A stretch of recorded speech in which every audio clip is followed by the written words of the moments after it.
Siblings were locked in cages for over 10 years by parents until a strange man saved their lives. For over 10 years, Sarah and her younger siblings had lived a nightmare hidden behind the walls of their seemingly ordinary home. To the outside world, their parents were kind, respectable members of the community, always smiling, always polite. But beneath that carefully crafted illusion lurked a horror that no one could have imagined. Deep in the basement of their suburban house, beyond a rusted iron door, stood a row of small, crude cages. Within them, Sarah and her siblings had spent most of their lives.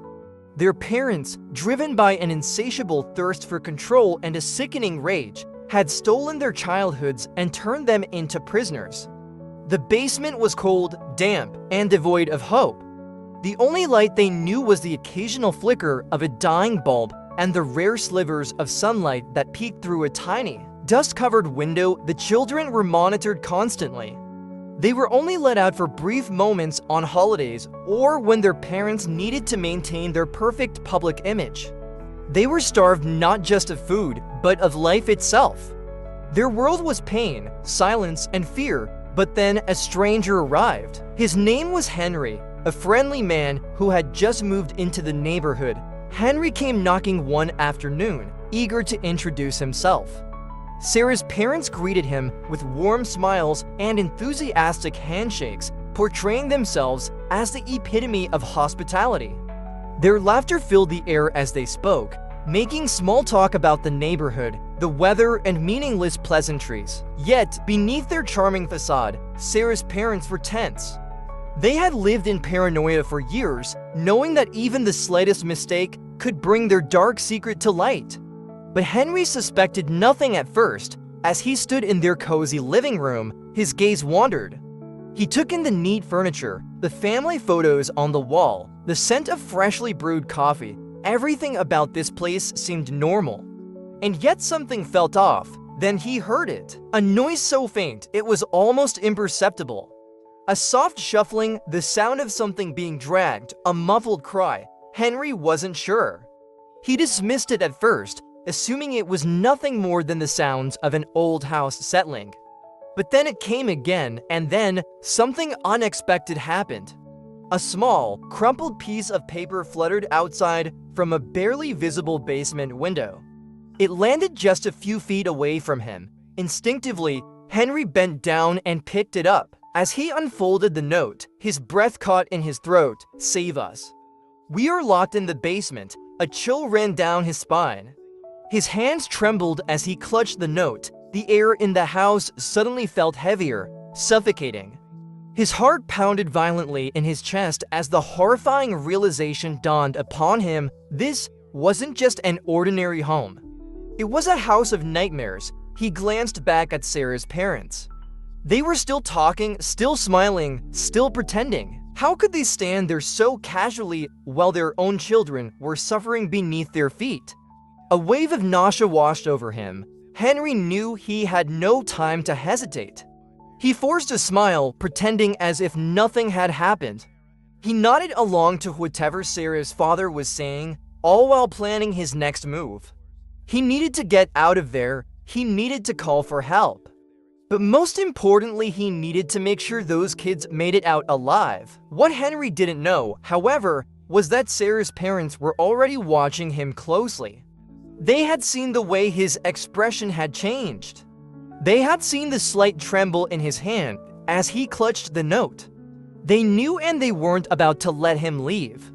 Henry could feel his pulse in his throat. His mind raced.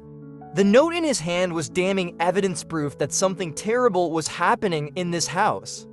But now, standing in the presence of Sarah's parents, he was trapped. He had to act normal, plastering on his best fake smile. Henry folded the note discreetly and shoved it into his pocket.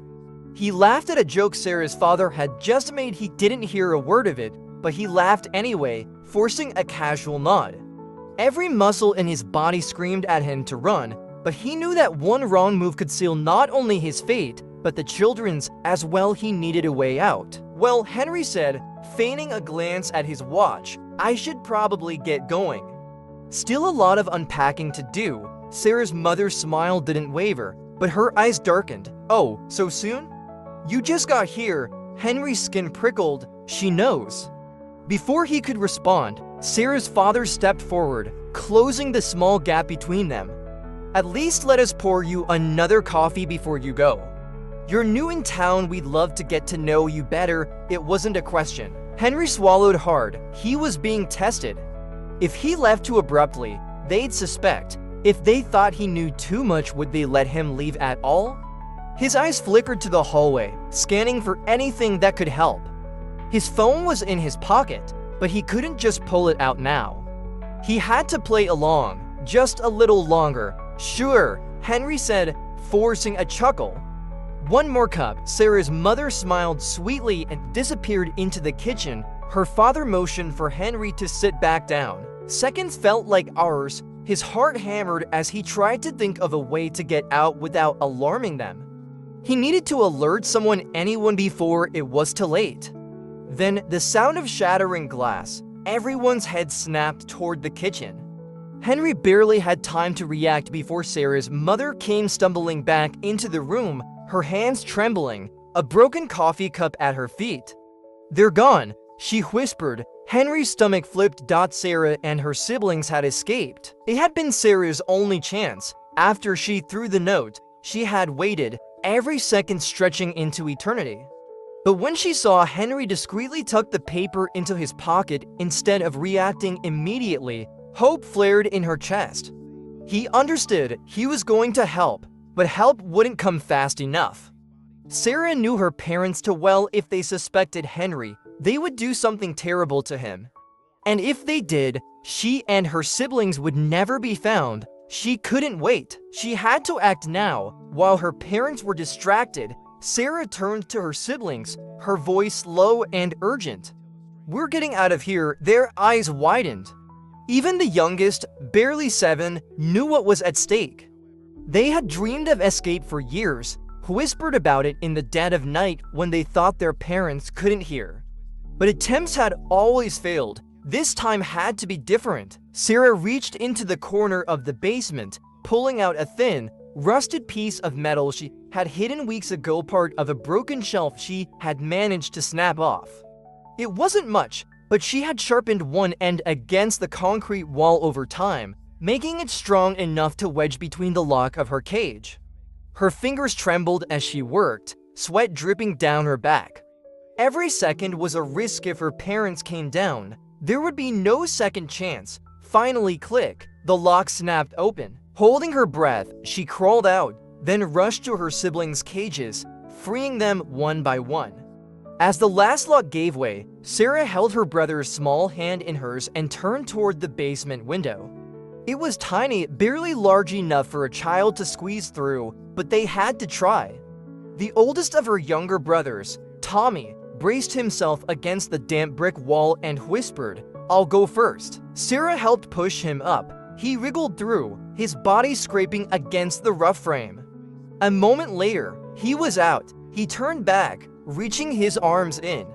One by one, they climbed out into the open air. Sarah was the last.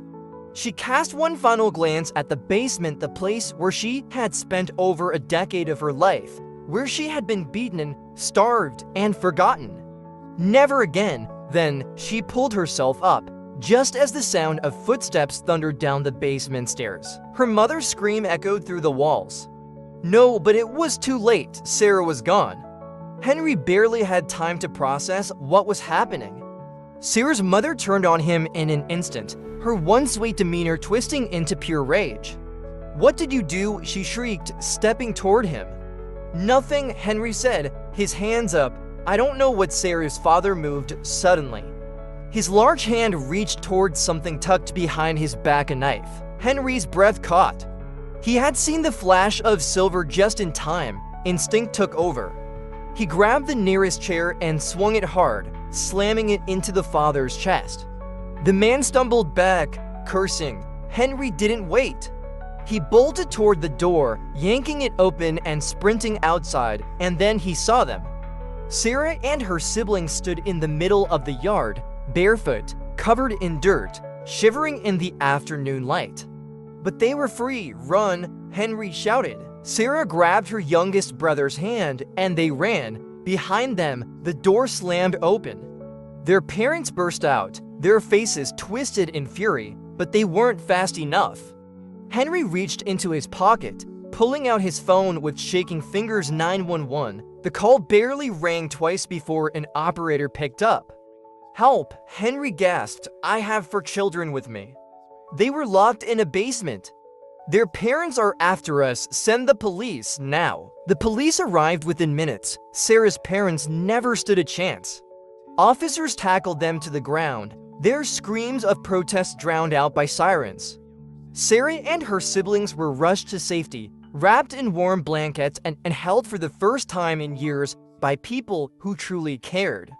They were free, truly free. Henry watched as the police led their parents away in handcuffs.